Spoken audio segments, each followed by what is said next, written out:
This is one of the technically most demanding etude there is, but it is actually a lesson in refinement. There should be no flash, no force, just pure control and style. Every note should feel like a drop of glass, light, round, and crystal clear. The mood has something fragile and mysterious to it. The right hand must be as even as possible despite the rapid motion. The sound must remain transparent, never blurry. Keep the fingers close, the wrist free, and the mind calm. Important is to train the third and fourth fingers' flexibility in terms of playing over other fingers.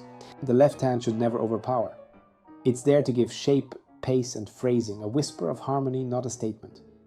Important is the pedaling, which should be working for the left and right hand at the same time.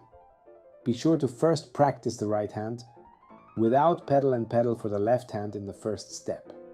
After that, try out which places need a bit of pedal in the right hand and try to combine it musically. While it is impressive and meant to be quick, speed alone is never the goal.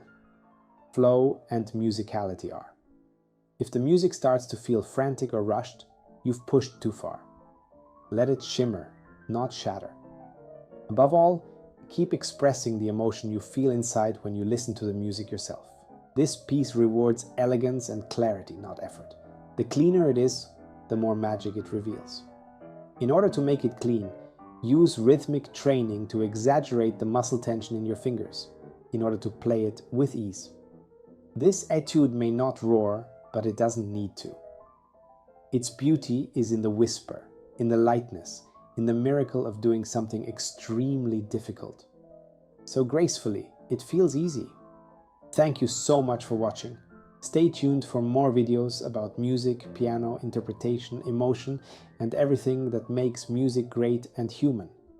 Please subscribe, like, and press the bell button to stay up to date. See you soon and have an awesome day.